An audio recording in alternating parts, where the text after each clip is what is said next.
Marriage, വിവാഹം part 3, part 1 and 2 covenant ആണെന്നും marriage സ്നേഹത്തിൻ്റെ വികാരത്തിലല്ല, പിന്നെയോ ഈ സ്നേഹം പഠിപ്പിക്കേണ്ട സ്നേഹമാണെന്നും, എങ്ങനെയാണ് പരിശുദ്ധാത്മാവ് വരുമ്പം വ്യക്തികളിൽ വ്യത്യാസം വന്നിട്ട് കുടുംബജീവിതം ശരിയാക്കുന്നത് ദൈവത്തിൻ്റെ ചുമതലയാണ്. നമ്മൾ കീഴ്പ്പെട്ടിരുന്നാൽ മതി, ദൈവം പഠിപ്പിക്കും. ഞാൻ കഴിഞ്ഞ ദിവസം this came into my notice, I better read this. Marriage is a work in progress with a lifetime contract. I say lifetime covenant with a lifetime contract. ഇതൊരിക്കലും മാറാൻ വയ്യാത്തവരാണ്. Marriage is a work in progress ആണ്. ഉടനടി ഒരു മനുഷ്യൻ മാറുകയല്ല.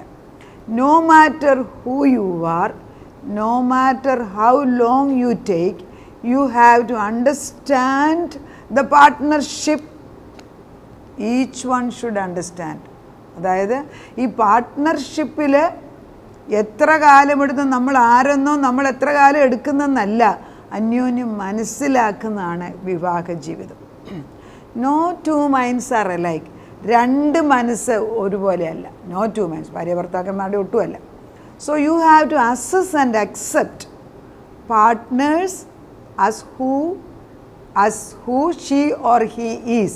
അതായത് ഭാര്യയുടെയും ഭർത്താവിൻ്റെയും മനസ്സിന് വ്യത്യാസമുണ്ട്, ചിന്തയ്ക്ക് വ്യത്യാസമുണ്ട്. അതുകൊണ്ട് നമ്മൾ അസസ് ചെയ്യണം നമ്മളവരെ തൂക്കി നോക്കുക എന്ന് പറയും. അസസ് എന്ന് പറയുന്നത് അതായത് അവരുടെ ക്യാരക്ടർ, അവരുടെ നേച്ചർ, അവരുടെ ടെമ്പർ, അവരുടെ ദേഷ്യ സ്വഭാവം, അവരുടെ മറവി, അല്ലെ അവരുടെ ഗുഡ് ക്യാരക്ടേഴ്സ്, അവരുടെ കഴിവുകൾ, ഇതെല്ലാം നമ്മൾ അസസ് ചെയ്യണം. അവരെ രണ്ടുപേരും. എന്നിട്ട് ആ കഴിവിലും ആ ബലഹീനതയിലും അതുപോലെ അക്സെപ്റ്റ് ചെയ്യാനുള്ള ഒരു കൃപയാണ് മാരേജിനകത്തുണ്ട്. No two minds are alike. So you have to assess and accept partners as who she or he is. അവനും അവളും അല്ലെ ഒരു പുരുഷനും സ്ത്രീയും അവരുടെ നല്ല സ്വഭാവം അഴുക്ക് സ്വഭാവം കണ്ടുപിടിച്ച് അറിഞ്ഞിട്ട് അവരുടെ കഴിവുകളും കഴിവില്ലായ്മയും മനസ്സിലാക്കിയിട്ട് അവരെ അക്സെപ്റ്റ് ചെയ്യുന്നതാണ് വിവാഹ ജീവിതം. Not wanting somebody to be someone other than who they are. അതായത് ഭാര്യ പലപ്പോഴും പറയും അവൻ എൻ്റെ കൂട്ട് എന്തുകൊണ്ടായില്ല, ഭർത്താവ് പറയും എൻ്റെ കൂട്ട് അവൾ എന്തുകൊണ്ടായില്ല. അവർ സാധാരണ സ്ത്രീകളാണ് ഇത് കൂടുതൽ പറയുന്നത്. സ്ത്രീകളാണ് എന്നോട് പറയാറുള്ളത്, മറ്റുള്ളവർ എനിക്കറിഞ്ഞുകൂടെ എന്നോട് കൂടുതൽ എന്തുകൊണ്ട് ഞാൻ പറയുന്ന പോലെ ചെയ്യുന്നില്ല, എന്തുകൊണ്ട്. ഭർത്താവിനെ മാറ്റാനാണ് നമ്മുടെ വ്യഗ്രത, അത് നടക്കാൻ പോകുന്നില്ല. ഭാര്യയെ മാറ്റാൻ ഭർത്താവും ആഗ്രഹിക്കുന്നു, അതും നടക്കാൻ പോകുന്നില്ല. രണ്ടുപേരും ഉള്ള സാഹചര്യത്തിൽ അക്സെപ്റ്റ് ചെയ്ത് ക്ഷമിച്ചും വഹിച്ചും ജീവിക്കാനാണ് ആദ്യ ദിവസം തൊട്ടേ തീരുമാനം. ഒന്നാമത് വിചാരിക്കണം, നോ മാറ്റർ വാട്ട്, ഭാര്യ ഭർത്താവിന് എന്ത് കുറവുണ്ടെങ്കിലും ബലഹീനതമാണെങ്കിലും നല്ലതോ ചീത്തയോ, once I have committed I stand with this. അത് ഇതിൻ്റെ പേരും പറഞ്ഞ് പിള്ളേരോട് പറഞ്ഞു കൊടുക്കണം, മക്കളോട് പറയണം, നിങ്ങൾ ഒരിക്കലും മക്കളെ ഇട്ടേച്ച് ഡിവോഴ്സ് ചെയ്ത് പോകത്തില്ല. അങ്ങനെ അവരെ ഉറപ്പിച്ച് കഴിയുമ്പോൾ അവർക്ക് എന്തൊരു ഉറപ്പാണ്. അങ്ങനെ പറയുന്ന എത്ര കുടുംബം ഉണ്ട്. ഇതൊക്കെ പറഞ്ഞാൽ സങ്കടം തോന്നും. ഞാൻ സൗദി അറേബ്യ വെച്ച് നമുക്കറിയാവുന്ന ഒരു കൊച്ചന്, എൻ്റെ മോൻ്റെ പ്രായമുള്ളവന്, ഒരു അമേരിക്കൻ കൊച്ചനാണ്. അവനും ഒരു സിസ്റ്ററുമുണ്ട്. അവർ അരാംകോ എന്ന് പറഞ്ഞാൽ ലോകത്തിലേക്കും വല്ല നല്ല കമ്പനിയാണ്, എല്ലാ സൗകര്യമുണ്ട്. അവരവിടുന്ന് നമുക്കവിടെ തന്നെ നമ്മളവിടെ ഡോക്ടർ അവിടെ ജോലി ചെയ്യുന്ന സമയമാണ്. അപ്പോൾ ഇവർ അവധിക്ക് പോവുകയാണ്. അവധിക്ക് പോകുമ്പം ഒരു പ്രാവശ്യം ഇവർ എക്സിറ്റ് അടിച്ചു means they are going for good അമേരിക്കയിൽ. പിന്നെ അവരെക്കുറിച്ചൊന്നും കേട്ടില്ല. പിന്നെ കുറേ കൊല്ലം കഴിഞ്ഞിട്ട് മോൻ അവരെക്കുറിച്ച് പറയുമ്പം ഈ കൊച്ചൻ, ഈ മോൻ്റെ ഫ്രണ്ടായിട്ട് അവൻ പറയുമായിരുന്നു, ഈ അപ്പനും അമ്മയും ഈ അമേരിക്കൻ കപ്പിൾസ്, ഈ മക്കൾ, ഒരു മോനും ഒരു മോളും ഉണ്ട്, അവരെ ന്യൂയോർക്കിൽ ചെന്നിട്ട് ആ എയർപോർട്ടിൽ അപ്പനും അമ്മയും മക്കളെ ഇരുത്തി വെച്ച് അവരങ്ങ് പോയെന്ന്. എങ്ങനെയുണ്ട്? സൗദി അറേബ്യ ജീവിച്ചേച്ച് അങ്ങേയറ്റത്തെ സുഖവും സൗകര്യവും പണവും ഉണ്ടാക്കിയിട്ട് തിരിച്ചു പോയപ്പോൾ ഈ സ്വന്തം മക്കളെ എയർപോർട്ടിൽ ഇരുത്തി വെച്ച് അവരങ്ങ് ഇറങ്ങിപ്പോയി. ആ മക്കൾക്ക് അഡ്രസ്സ് അറിഞ്ഞുകൂടാ. കാരണം സൗദി അറേബ്യയിൽ അവർ ജീവിച്ചുകൊണ്ടിരുന്നത്. അമേരിക്കയിൽ എവിടോട്ടാണ് പോകേണ്ടതെന്ന് അറിയത്തില്ല. അങ്ങനെ അവരവസാനം എയർപോർട്ട് അതോറിറ്റീസ് അവരെ എടുത്തിട്ട് ഓർഫണേജിലാക്കുക ചെയ്തു.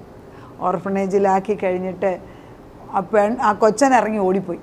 കാരണം ഇവിടെ സൗദിയിൽ അങ്ങേയറ്റത്തെ സുഖത്തിൽ ജീവിച്ച കുഞ്ഞാണ്.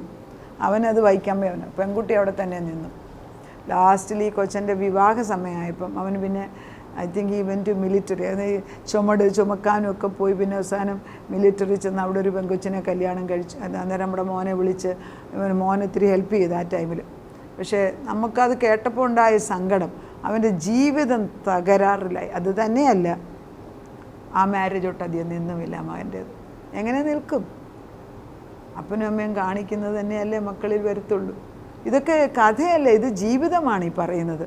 അപ്പോൾ ജീവിതത്തിൽ പറഞ്ഞു കൊടുക്കേണ്ട വിധത്തിൽ പറഞ്ഞു കൊടുക്കാൻ ആത്മാക്കളുള്ള അനേക മക്കൾ. നമ്മൾ ഈ ആവശ്യമില്ലാത്ത ഒത്തിരി പ്രസംഗങ്ങൾ കേൾക്കുന്നുണ്ടല്ലോ, ഇല്ലേ? ഒരു ദിവസം 4-5 പ്രസംഗങ്ങൾ. പക്ഷെ കുടുംബജീവിതത്തെക്കുറിച്ച് എന്താണ് പറയാൻ? അത് കേൾക്കാതെ, അത് കേൾപ്പിക്കാത്ത എന്ത്? മക്കൾക്ക് എന്തുകൊണ്ട് അയച്ചു കൊടുക്കുന്നില്ല? ഞാനീ പറയുന്നത് നിങ്ങൾക്ക് ഇംഗ്ലീഷ് അറിയാമെങ്കിൽ ഇംഗ്ലീഷിലാക്കി, ഇത് ഇംഗ്ലീഷിലാക്കി അയച്ചു കൊടുക്കരുത്. കുറച്ചെങ്കിലും മലയാളത്തിൻ്റെ തർജ്ജമയാക്കി അയക്കാമല്ലോ. See, so a lot of people അവർ എക്സ്പെക്റ്റേഷൻസ്, അൺറീസണബിൾ എക്സ്പെക്റ്റേഷൻസ്. ഒരാൾ മാറണം പറഞ്ഞ് വഴക്കുണ്ടാക്കി, മാറിയില്ല ഞാനിപ്പോൾ നിന്നെ ഡിവോഴ്സ് ചെയ്യുന്ന പറഞ്ഞൊരു പോക്കാണ്. എന്നിട്ട് അവസാനം ഭർത്താവ് ഒറ്റയായിട്ടും ഭാര്യ മക്കളെയും കൊണ്ട് ജീവിക്കും, അവൾ വേറെ ആരുടെയും കൂടെ ചെയ്യും. അപ്പനേതാ അമ്മയേതാ അപ്പനേതാന്ന് കുഞ്ഞുങ്ങൾക്ക് അറിയത്തില്ല. We don't assess or accept. So an intelligent way of dealing with the relationship is to accept the person as who she or he is. അതായത് ഇൻ്റലിജൻ്റ് ആയിട്ട്, ഇതിപ്പം നമ്മൾ ബുദ്ധിപരമായിട്ട് ചിന്തിക്കുമ്പോൾ ഈ പുരുഷനിലും സ്ത്രീകളിലെ ബലഹീനത മനസ്സിലാക്കിയിട്ട് you just bring it together in such a way that ബലഹീനതകളെ ക്ഷമിക്കുകയും ബലമുള്ളതിനെ അല്ലെങ്കിൽ കഴിവുള്ളതിനെ ഉയർത്തിക്കൊണ്ടുവരാനുള്ള സാഹചര്യമാക്കി കുടുംബജീവിതം ആക്കണം. നമ്മൾ മക്കളെ വളർത്തുമ്പം, നമ്മൾ മക്കളെ ഒരു ഡോക്ടറോ ഒരു എഞ്ചിനീയറോ ഒരു ടീച്ചറോ ഒക്കെ ആക്കുന്നതിന് മുൻപേ നമ്മൾ അവരോട് ചോദിക്കും അവർക്ക് എന്താ ഇഷ്ടം, അല്ലെങ്കിൽ അവരുടെ കഴിവെന്താന്ന് നമ്മൾ നോക്കും. അതനുസരിച്ച് വേണം അവരെ പഠിപ്പിച്ചു വിടാൻ. നമ്മുടെ ഇഷ്ടമല്ല. ആ കുഞ്ഞുങ്ങൾക്ക് ദൈവം കൊടുത്തൊരു താലന്തുകളുണ്ട്. ആ താലന്ത് അനുസരിച്ച് അവരെ കൊണ്ടുവന്ന് നേർവഴിക്ക് കൊണ്ടുവന്ന് പഠിപ്പിക്കണം. ഇതൊക്കെ വിവാഹ ജീവിതത്തിൽ. Love before marriage is only A feeling. Love after marriage is death. കല്യാണം കഴിച്ചു കഴിഞ്ഞാൽ മാരേജിനകത്തുള്ള സ്നേഹം മരണമാണ്. അത് പുരുഷന്മാർക്ക് ഏറ്റവും കൂടുതൽ. You don't marry a friend. Marriage കല്യാണം കഴിച്ചു കഴിഞ്ഞാൽ എടാവാടാ വിളിക്കുന്ന സ്റ്റേജ് അല്ല കുടുംബജീവിതം. You need to respect the husband because he is as per God's kingdom he is the head of the house. അവരെ ബഹുമാനിക്കാൻ പഠിപ്പിക്കണം. ഇതിനൊക്കെ സമയങ്ങളെടുക്കും. ഇതൊക്കെ റിട്രീറ്റ് പോലെ ആഴ്ചകളോളം ഇരുത്തി പഠിപ്പിക്കുന്ന സാഹചര്യങ്ങൾ. In God's I husband is the head of the household. അത് നമ്മൾ ഒരാൾക്ക് ആ പദവി കൊടുത്തില്ലെങ്കിൽ ആ കുടുംബം ശിഥിലമായി പോകും. അതാ മക്കളത് കാണണം, കൊച്ചുമക്കളത് കാണണം. അതിനൊന്നും സമയമില്ല. എല്ലാവരും കൂട്ടുകുടുംബം വെറുത്ത് അപ്പനെയും അമ്മയും കൊണ്ടൊരിടത്താക്കി അവർ ജോലിക്കാണെന്ന് പറഞ്ഞ് ഇംഗ്ലണ്ടിലോ അമേരിക്കയിലോ ഓസ്ട്രേലിയയിലോ കാനഡയിലോ പിന്നെ എന്താ ഇറ്റലിയിലോ ഒക്കെ പോയി കഴിഞ്ഞ് കഴിഞ്ഞാൽ അങ്ങനെ സംഭവിക്കും. There is no relationship. The whole thing is going apart. ഇത് കുടുംബജീവിതം ഇല്ല. എല്ലാവരും സുഖത്തിന് മാത്രമാകുന്നു പറയും. അതുകൊണ്ട് ഒരു സബ്മിസീവ് നേച്ചർ ഭാര്യയ്ക്കും ഭർത്താവിനും ഉണ്ടാണ്, ഒരാൾക്ക് മാത്രമല്ല. Be submissive means submissive to the kingdom of God. സമർപ്പണം എന്ന് പറയുന്നത് സബ്മിഷൻ, അല്ലെങ്കിൽ അതിൻ്റെ മലയാളം സമർപ്പണം, വിധേയത്വം, അനുസരണം, വിനയം. ഇത് സ്ത്രീകൾക്ക് മാത്രമല്ല പുരുഷനും ആവശ്യമുണ്ട്. പുരുഷനെ സംബന്ധിച്ചിടത്തോളം എന്നും മരണമാണ് after marriage. Because when the woman is angry, her brain is not in the head, her brain is in the heart. When she is angry or emotional, she will say anything that comes in the mouth. 15-20 വർഷം മുമ്പുള്ള ഒരിക്കലും നടന്നതും എല്ലാം imagination വിളിച്ചു പറയും. അത് കഴിഞ്ഞ് 1 മണിക്കൂർ കഴിയുമ്പോൾ അവരോട് ചോദിക്കുകയെങ്കിൽ അവരങ്ങനെ പറഞ്ഞിട്ടേ ഇല്ലെന്നും പറയും. Because that is operating under the emotions. ഇതൊക്കെ പല വീടുകളിലെയും നമ്മുടെയൊക്കെ ഭവനങ്ങളിലെ കണ്ടിട്ടാണ് ഞാനിത് പറയുന്നത്, അല്ലാതെ ഞാനിപ്പോൾ ഉണ്ടാക്കി പറയുന്നൊന്നുമല്ല. These are things which I have seen. പലരുടെ ഡിവോഴ്സ് കേസസുകൾ എടുത്തിട്ട് അനുഭവത്തിൻ്റെ വെളിച്ചത്തിലാണ് ഈ പറഞ്ഞു തരുന്നത്. ഇതൊക്കെ ശാപമാണ്. പലപ്പോഴും ഡിവോഴ്സ് കേസസ് പണ്ടെടുക്കുമായിരുന്നു. എടുക്കുന്നത് ഇവരെ എങ്ങനെയെങ്കിലും ഒന്ന് ചേർക്കാമെന്ന് വിചാരിച്ചുകൊണ്ട്. ഐ ഹാവ് ഫൗണ്ട് ഔട്ട് പണ്ടൊക്കെ അഡൽട്ടറി അല്ലെങ്കിൽ വ്യഭിചാരത്തിനൊക്കെ ആയിരുന്നു ഡിവോഴ്സ്. ഇപ്പോൾ അതൊന്നുമല്ല. ചെറിയ കാര്യത്തിൽ എന്നെ കാനഡയ്ക്ക് പോകാൻ എന്നെ സമ്മതിച്ചില്ല. പിന്നെന്തോ, ഞാൻ കൂട്ടുകാരുടെ കൂടെ രാത്രിയിൽ പോകാൻ എന്നെ വിട്ടില്ല. ശനി ഞായർ കമ്പനിയുടെ എക്സ്കർഷൻ ഉണ്ട്, അതിനെന്നെ വിട്ടില്ല. These are all the things for divorce. Can you believe? It's painful. ഇല്ലേ? അഴിച്ചു പണിയാണ്. കുറേ പേരെങ്കിലും എൻ്റെ വചനം കേട്ടിട്ട് അഴിച്ചു പണം. അപ്പോൾ നേച്ചർ ഓഫ് സബ്മിഷൻ എന്ന് പറയുമ്പോൾ it's a call not only for women, it's also for husbands. It is talking about order in this institution.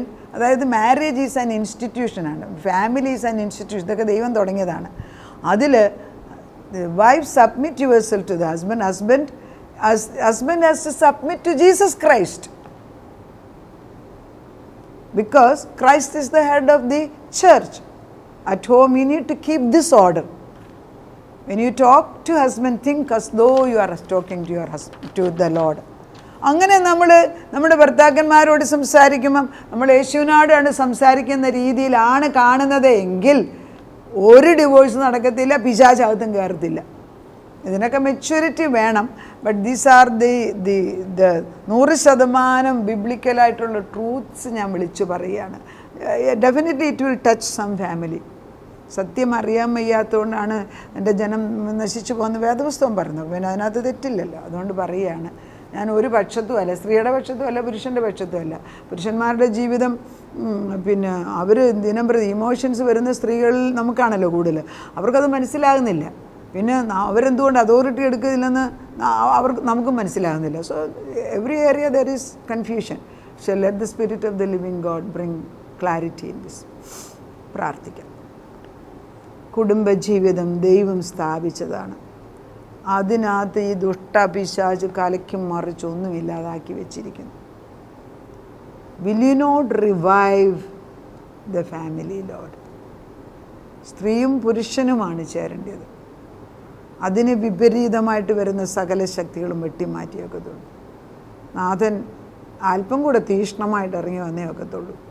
കുടുംബജീവിതം വിശുദ്ധമായിട്ട് സൂക്ഷിക്കാൻ രണ്ടു പേർക്കും ചുമതലയുണ്ട്. ഉത്തരവാദിത്വം, ചുമതലാബോധം രണ്ടു പേർക്കും ഉണ്ട്. ക്ഷമിക്കാനും കുറവുകളെ അസസ് ചെയ്തിട്ടും നന്മകളെ അസസ് ചെയ്തിട്ടും നന്മകൾ വളർത്തുവാനും കുറവുകൾ കുഴിച്ചു മൂടാനുമുള്ള ഒരു സ്ഥാപനമാക്കി മാറ്റണം. കുഞ്ഞുങ്ങളെ ദൈവഭയത്തിനും ദൈവജ്ഞാനത്തിനും വളർത്തി അവരുടെ താലന്തുകൾ പൊക്കിക്കൊണ്ടുവന്ന് ജീവനുള്ള വിളക്കുകളായിട്ട് വെളിച്ചമാക്കി ആക്കി തീർക്കാൻ ഞങ്ങളെ പഠിപ്പിച്ചാട്ട്. തലമുറയായിട്ട് ഈ വചനം ചെന്ന് കൊള്ളട്ടെ അപ്പച്ച. എൻ്റെ ജീവനദി ഒഴുകട്ടെ, ജീവൻ്റെ ആത്മാവ് പകരട്ടെ. അവിടുന്ന് അത് ചെയ്യുന്നതിനാലും അവിടുന്ന് വെളിച്ചം അയക്കുന്നതിനാലും നന്ദി പറയുന്നു. പ്രാർത്ഥനയായിട്ട് ഉത്തരം തന്നതിന് നന്ദി. യേശു ക്രിസ്തുവിൻ്റെ പൊന്നുനാമത്തിൽ തന്നെ. ആമേൻ.